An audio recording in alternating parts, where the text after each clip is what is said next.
messieurs, bonjour. Merci de votre fidélité. Tout de suite, les titres de cette édition.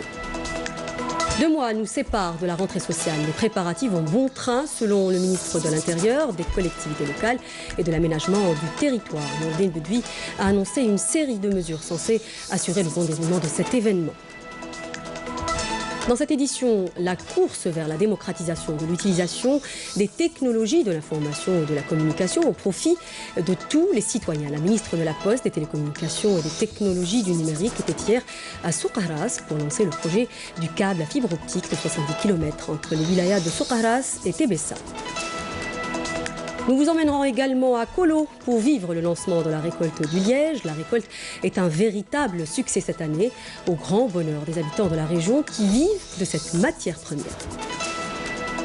Bienvenue à tous. La 8e réunion ministérielle du Forum de coopération Chine-État arabe s'est ouverte ce matin à Pékin avec la participation du ministre des Affaires étrangères Abdelkader Msahal qui conduit la délégation algérienne aux travaux du Forum. Les ministres des Affaires étrangères ou responsables de rang ministériel de 21 pays arabes, le secrétaire général de la Ligue arabe et l'émir du Koweït, Cheikh Sabah Al-Ahmed Al-Jaber Sabah, prennent part aux travaux du Forum de coopération Chine-État arabe dans la capitale chinoise. En marche de cette conférence, le ministre des Affaires étrangères a accordé 2 interviews à la chaîne chinoise CCTV et au quotidien Le Peuple. Dans ces 2 interviews, Abdelkader Msahal a souligné que la participation du président chinois à la cérémonie d'ouverture de la conférence constitue un témoignage éloquent quant à l'intérêt particulier qu'accorde la Chine au renforcement des relations avec les pays arabes. Il a ajouté que les propositions contenues dans l'allocution du président chinois constituent des projets prometteurs de nature à développer davantage les relations économiques et les échanges commerciaux entre les 2 membres, entre les 2 ensembles sino-arabes.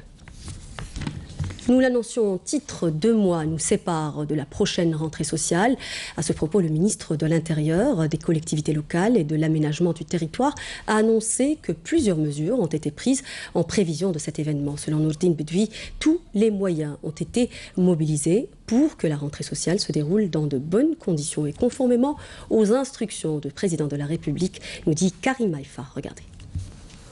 Il s'agit d'un programme mis en place au profit des écoles primaires et des cantines scolaires dans l'ensemble des wilayas du pays, avec une dotation financière de 15 milliards de dinars destinée au fonctionnement des écoles primaires. Une enveloppe de 26 milliards de dinars a été également dégagée pour le fonctionnement des cantines scolaires, de même qu'une autre enveloppe pour financer la transition énergétique afin de doter les écoles pilotes à travers les 48 wilayas du pays en équipements fonctionnant à base d'énergie renouvelable et ce en prévision de la prochaine rentrée scolaire. Il faut savoir qu'il y a un intérêt accordé par le gouvernement, conformément aux instructions du président de la République, à la bonne préparation et à tous les niveaux de la prochaine rentrée sociale. Nos enfants et nos écoliers doivent être reçus dans leurs établissements scolaires dans de bonnes conditions grâce à tous les moyens déployés par l'État pour la réhabilitation de nombreuses écoles primaires, notamment avec des enveloppes financières pour l'acquisition de chauffage et le renforcement du transport scolaire. En plus, nous avons décidé de lever le gel sur plusieurs projets de réalisation et de réhabilitation d'écoles primaires et cantines à travers le pays, sans oublier 45 000 postes budgétaires accordés pour la gestion de ces écoles et cantines scolaires, un recrutement qui concerne les diplômés de la formation et de l'enseignement professionnel.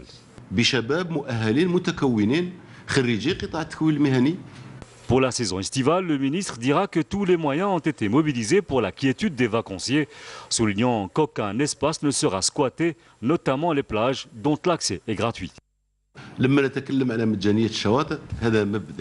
Quand on parle de gratuité des plages, c'est un principe fondamental pour nous. Et celui qui voudrait enfreindre la loi et contourner ce principe, il trouvera en face de lui des institutions de l'État, avec notamment ses services de sécurité et sa justice. D'ailleurs, certaines personnes indélicates ont à ce sujet été présentées à la justice. Alors celui qui voudrait s'approprier un bien de l'État, il n'a qu'à assumer ses responsabilités. Pour conclure et de manière générale, je peux vous dire que ces mesures ont eu des résultats positifs sur le terrain. 100 cadres relevant de l'administration centrale ont été dépêchés au niveau des 48 wilayas du pays en vue de s'enquérir des conditions dans lesquelles se déroule la saison estivale et la préparation de la prochaine rentrée sociale.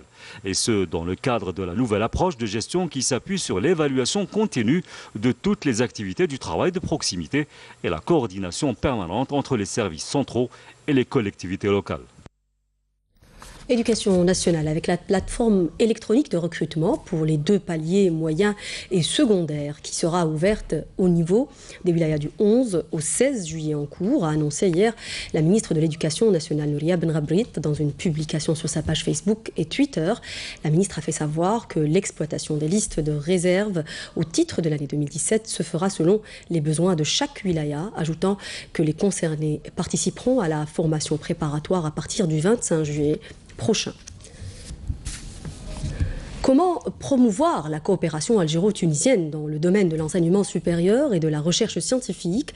C'est la question à laquelle tentent de répondre des experts des 2 pays réunis à l'occasion de plusieurs séminaires. La priorité est d'accorder des facilitations aux jeunes étudiants des 2 pays, notamment dans les délais de traitement des dossiers par les douanes, nous dit Hasna Zoubiri dans ce sujet. Nous sommes ici, aux frontières algéro-tunisiennes. De nombreux étudiants ont bénéficié de facilitations pour pouvoir se déplacer entre les 2 pays. Plusieurs conventions de partenariat avec les voisins tunisiens ont été signées dans ce cadre. Les services de douane travaillent d'arrache-pied pour faciliter le déplacement des étudiants, chercheurs et enseignants algériens en Tunisie en réduisant le temps de traitement de leurs dossiers au niveau des frontières.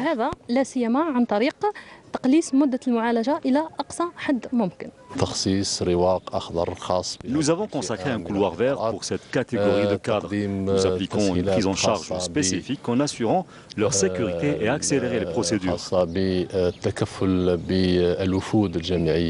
Au niveau de l'université L'Arbit Bessi, dans la wilaya de Tébessa, des séminaires et journées d'études nationales et internationales sont organisés pour mettre en place une stratégie commune dans le but d'approfondir la coopération bilatérale en vue de relever les défis de la mondialisation.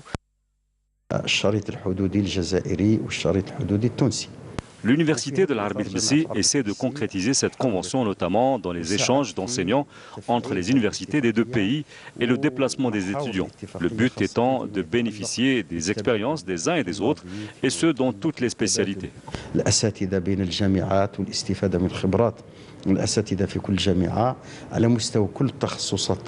Rappelons que 100 conventions ont été signées entre l'Algérie et la Tunisie, visant dans leur majorité à développer les programmes de la recherche scientifique. Démocratiser l'utilisation des technologies de l'information et de la communication au profit de tous les citoyens. C'est le premier objectif du département de la Poste, des télécommunications et des technologies du numérique. Ce sont là les propos de Houdaïmen Ferroun en visite hier à Soqahras, une visite au cours de laquelle la ministre a donné le coup d'envoi du projet du câble à fibre optique d'une longueur de 70 km entre les wilayas de Soqahras et Tébessa. Nessim Besaidi.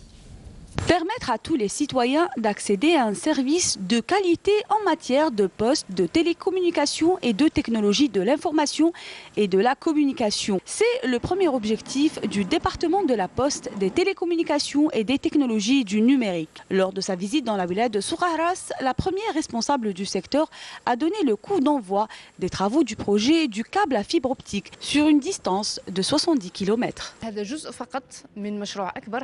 Ceci n'est qu'une partie du projet. La wilaya a bénéficié de 249 km de fibre optique avec une offre de 1,5 tétrabytes afin de renforcer le réseau national. Un projet qui connaîtra l'augmentation de sa capacité à 2,5 tétrabytes, ce qui améliorera le débit. Ainsi, les clients pourront jouir d'une connexion très haut débit. Imen Houda Ferroun a aussi inauguré 4 réseaux desservant 1600 abonnés par la technologie de la fibre optique FTTH dans la ville de Sedrata, ainsi que 2 agences commerciales d'Algérie Télécom à Soqahras et Touara.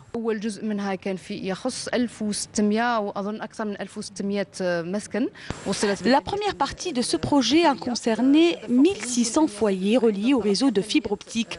Le débit peut atteindre 100 mégabytes si le client le demande bien sûr. Les communes qui ont bénéficié de ces 6 projets sont des communes éloignées du chef-lieu de la wilaya. يرضي جدا في مشروع الألياف بصرية حتى المنزل أنه 6 بلديات التي أطلق فيها المشروع هي بلديات بعيدة عن مقر الولاية. La ministre a déclaré que l'essentiel des offres des entreprises de son département sont actuellement dirigées vers l'amélioration des prestations dans les zones et les communes reculées. La ministre de la Solidarité nationale, de la famille et de la condition de la femme a mis l'accent hier lors de sa visite dans la wilaya de Ain Mouchent sur l'importance d'impliquer le secteur privé dans les projets d'investissement relevant du secteur de la solidarité nationale. Sur place, Rania Dalia a procédé à la pose de la première pierre de la construction d'un centre spécialisé dans la prise en charge et la réhabilitation des enfants autistes dans la ville de Ain Mouchent. C'est un sujet signé Naïma Haouch. Mohamed est l'un des bénéficiaires de microcrédits, grâce auquel il a pu réaliser son projet, la construction de bateaux. À Ain Mouchent, on compte plus de 1000 bénéficiaires de microcrédits, important levier économique, en plus de l'absorption du chômage. Celui qui va apprendre ou travailler, il est le bienvenu. Je souhaite que les pouvoirs publics approuvent davantage de projets pour qu'on puisse travailler. La première responsable de la solidarité nationale en visite à Ain Mouchent a justement mis l'accent sur l'importance d'impliquer le secteur privé dans des projets d'investissement relevant de son secteur. Rania Dalia a marqué plusieurs haltes dans des infrastructures pédagogiques. On doit renforcer et intensifier les contrôles au niveau des jardins d'enfants pour vérifier leur conformité au cahier des charges en vigueur. Parmi les points sur lesquels j'insiste est l'utilisation de la langue arabe dans les crèches et les classes préparatoires. La ministre a déclaré que le gouvernement a adopté récemment un décret exécutif en cours de publication prochainement qui permet d'ouvrir la voie au privé pour investir dans des établissements spécialisés dans la prise en charge des enfants atteints d'une déficience mentale. Le ministère prend en charge 2554 enfants autistes au niveau des centres du pays. Direction l'est du pays, à Kolo, où la direction des forêts a donné le coup d'envoi de la récolte du liège, un véritable événement dans cette région où la plupart des habitants vivent du travail de liège. L'année dernière, la récolte de cette matière première a dépassé toutes les prévisions, avec plus de 7000 quintaux. C'est le sujet de Menel Boudouaba. Avec un massif forestier de chênes-lièges s'étendant sur des dizaines de milliers d'hectares, Kolo, dans la wilaya de Skikda, continue bon gré mal gré à pérenniser une activité qui remonte à très loin, celle de la collecte et la transformation du liège, considérée comme une composante essentielle du patrimoine local et une filière prometteuse pourvoyeuse de richesses et d'emplois. La saison de la collecte a été lancée hier par la direction des forêts en présence de son directeur général. Nous avons à peu près 80 000 hectares de chênes-lièges, dont 40 000 utilisés pour la production. Ce massif forestier est concentré principalement côté ouest, s'étendant jusqu'à la wilaya de Jijel. Nous produisons chaque année dans les 10 000 à 11 000 quintaux. Cette année, nous prévoyons une récolte de 9 000 quintaux qui pourra atteindre les 10 000. Une matière première qui est utilisée dans beaucoup de domaines. L'isolation. Elle est utilisée pour l'isolation des habitations, mais aussi pour la construction de faux plafonds, la fabrication de bouchons. Le liège pour nous équivaut à de l'or. Nous en prenons grand soin ici. Tout le monde est concerné par cette filière. Avec un tel potentiel, les efforts des autorités se sont naturellement orientés vers la motivation des jeunes à investir dans ce créneau et l'établissement d'une stratégie pour son développement à long terme. Deux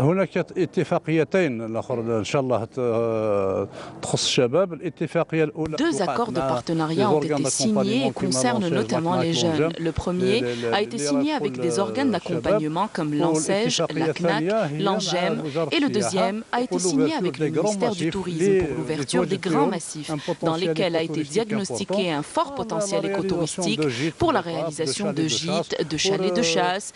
Ce sont des structures légères en bois destinées à développer l'activité touristique dans notre pays. Il faut savoir que deux grandes entreprises sont implantées à Kolo, spécialisées dans la transformation du liège, mais aussi son exportation vers la Chine. Principal client pour l'instant, le Portugal et l'Espagne sont également de gros demandeurs de ce produit. Seul espoir de ces entreprises, faire de cette dynamique créée par la transformation du liège un moteur pour booster sa production et attirer une main-d'œuvre qualifiée qui a tendance à se raréfier. Agriculture à présent, la wilaya de Chlef est désormais l'une des principales régions céréalières du pays. Blé dur, blé tendre, orge, mais surtout production de semences. Les agriculteurs de la région excellent dans le domaine. Avec près de 50 quintaux à l'hectare, Chlef est arrivé carrément à l'autosuffisance. Abdelmajid Benkassi, reportage. Ils sont plus de 3500 céréaliculteurs officiellement recensés au niveau de la wilaya de Chlef. Mais en réalité, ils sont quelques 4500 à exercer cette activité pour figurer dans le top 10 des producteurs de céréales à l'échelle nationale, avec une production de blé dur, blé tendre et orge qui a dépassé 1,4 million de quintaux en 2016-2017 et plus de 2 millions sont attendus cette saison. La véritable richesse de l'Algérie, c'est d'abord l'agriculture. Et l'agriculture commence surtout par les grandes cultures. Les grandes cultures, c'est la céréaliculture et c'est la production d'abord des semences de blé. Et depuis 1994, on n'importe plus de semences de blé. Ici, dans la wilaya de Chlef, la production de semences de blé est très importante. Une production importante et largement suffisante pour les besoins en semences de la wilaya. Une réalité rendue possible grâce au travail sans relâche, surtout de certains céréaliculteurs rencontrés à la coopérative de Ouetzli et qui viennent de Bokadir et de Oued El Fadda. Ils font partie du club des producteurs de plus de 50 quintaux à l'hectare.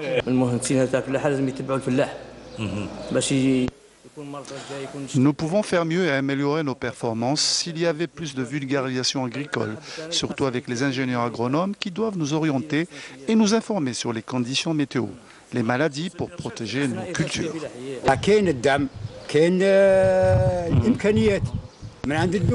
Le soutien de l'État existe et les moyens aussi. Nous pouvons facilement dépasser les 50 quintaux à l'hectare de céréales. Personnellement, j'ai pu atteindre plus de 54 quintaux, donc tout est possible. Ces dernières années, nous avons amélioré nos rendements à l'hectare. Nous sommes passés de 22 quintaux les années de sécheresse à 45 quintaux aujourd'hui. Moi, en tant que multiplicateur, je suis arrivé à produire entre 45 et 55 quintaux. Une réussite qui n'est pas venue que du ciel avec les pluies cette année, mais aussi grâce à un travail avec l'université et la sensibilisation des agriculteurs. En tout cas, celui qui n'a pas eu parmi les céréaliculteurs un bon rendement saura qu'il n'a pas fait son travail de préparation de la terre, n'a pas mis les engrais, n'a pas fait le désherbage et n'a pas procédé à l'opération de roulage et de talage. Donc, il ne peut prétendre à un bon rendement. La semence que nous produisons ici à Chlef est très connue et a fait ses preuves. Elle peut atteindre de grands rendements, soit plus de 50 quintaux à l'hectare. Le reste, c'est surtout un travail de l'agriculteur qui doit obéir à certaines règles pour améliorer le rendement de ses terres. Les pics de production cette année ont atteint 50 à 60 quintaux à l'hectare. Ces chiffres records ont été enregistrés chez les céréaliculteurs connus dans la wilaya par leur travail et leur persévérance. Et cela dure depuis plus de 20 ans. Ils peuvent pour cela être la locomotive pour les autres céréaliculteurs à travers la wilaya. Et on s'intéresse à présent au quotidien des réfugiés sahraouis dans les camps près de Tindouf, des camps gérés par les autorités sahraouies avec l'aide et la solidarité internationale. Malgré le manque de moyens, les autorités sahraouies tentent tant bien que mal d'améliorer les conditions de vie des réfugiés. Fatma Zohra Ben Ferjallah, Nakhla Al-Uqbi. Voyez ce sujet. Les autorités sahraouies tenant leur réunion journalière dont l'ordre du jour n'est autre que l'amélioration des conditions de vie des réfugiés dans les 5 camps situés à proximité de Tindouf. La femme sahraoui s'intéresse de près à ce qui se passe dans les camps. Elle veille au grain.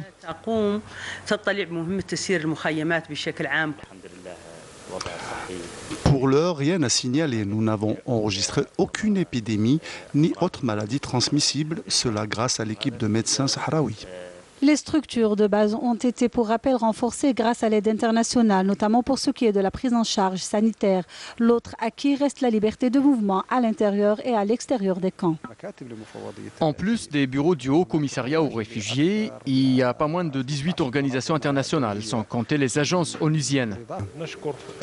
Je remercie encore une fois le pays hôte, l'Algérie, qui fournit les infrastructures de base et joue un rôle important pour faciliter notre mission en tant qu'organisation humanitaire. L'Algérie œuvre également à rendre plus facile le quotidien des réfugiés. Un quotidien marqué par la frustration croissante d'un peuple tenu en haleine quant à la relance qui tarde à venir du processus de négociation. À présent, le résumé de l'actualité dans le monde avec Hassiba Abdallah et nous commençons par la Palestine occupée. En Palestine, l'armée de l'occupation israélienne a fermé le passage de Karam Abou Salem, le seul point de passage des marchandises et des aides, notamment des médicaments, destinés à la bande de Gaza. Une mesure qui ne fait qu'aggraver la situation humanitaire des Razaouis.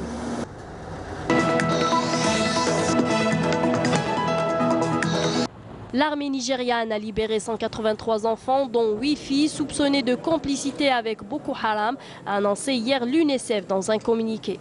Ils ont été libérés à Maïdougouri, la capitale de l'État du Borno, au nord-est, après avoir été lavés des soupçons qui pesaient sur leurs liens supposés avec les terroristes.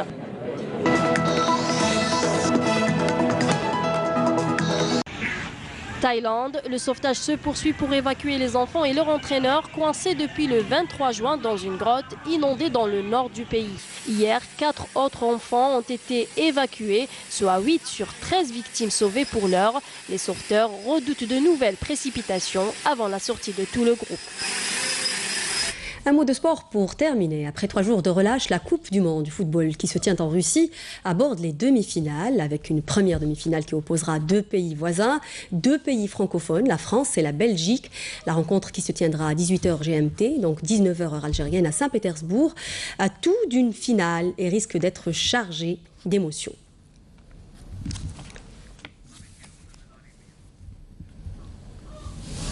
C'était la dernière information de ce journal. Merci de nous avoir prêté attention. Vous pouvez revoir tous nos programmes sur la page Facebook et la chaîne YouTube de Canal Algérie.